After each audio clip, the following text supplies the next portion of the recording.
আসসালামু আলাইকুম এভরিওয়ান। তো তোমাদের জন্য আরও একটা ব্লগ নিয়ে আমি চলে এসেছি। আমি তো সেরকম রেগুলার ব্লগ আপলোড করি না, কোথাও গেলে বা স্পেশাল কোনো কিছু হলে সেটা তোমাদের সঙ্গে শেয়ার করার চেষ্টা করি। আজকে কোথায় যাচ্ছি সেটা গেস করো তো গাইস, বলিয়ে দিই চলো। আজকে যাচ্ছি আমার মায়ের বাড়ি। মা অনেক দিন থেকে ডাকছিল, সেই জন্য ভাবলাম চলো আজকে ঘুরে আসাই যাক। তো তোমাদের দাদাভাই আমাকে বললো তুমি রেডি হও, আমি আসছি। তো সেই জন্য আর কি রেডি হচ্ছি। ফার্স্টেই তোমাদের দাদাভাইয়ের কয়েকটা জিনিস আমি গুছিয়ে নিলাম, যেগুলো নিয়ে যাব আর কি। তারপরে ভাবলাম যে কয়েকদিন থাকবো না বলে কথা, আগে ঘরটা ভালোভাবে পরিষ্কার করা যাক।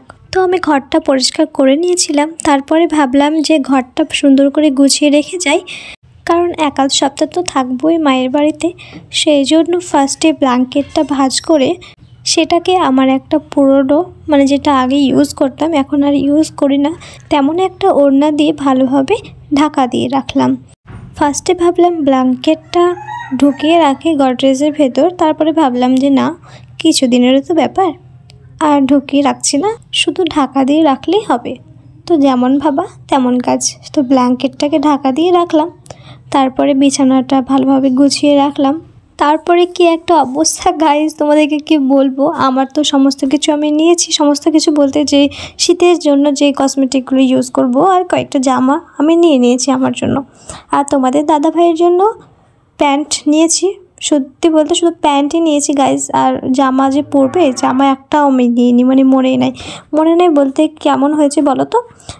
আমি তো মোটামুটি আমার জিনিস জানি আর আমি ভাঁজ করে নিয়েছি। তোমাদের দাদাভাইয়েরও প্যান্টগুলো আমি ভাঁজ করেছি।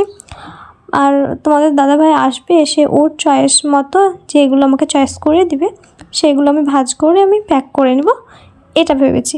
তো এবার আসার পর এতটাই রাত হয়ে গেছিলো যে আমি মনেই নাই, তাড়াহুড়ো করে চলে এসেছি। তারপরে বাড়িতে এসেও আমার মনে নেই।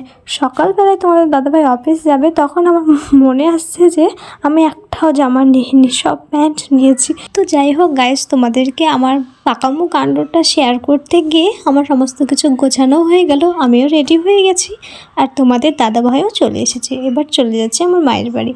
তো ফাইনালি আমি চলে আসলাম আমার মায়ের বাড়ি। তো এই পর্যন্তই ছোট্ট একটি ব্লগ আমার। তোমাদের কেমন লেগেছে ভিডিওটা সেটা অবশ্যই কমেন্টে জানিও। তোমরা কেমন ভিডিও দেখতে চাও সেটা কমেন্টে জানিও। তো তোমরা সবাই ভালো থেকো।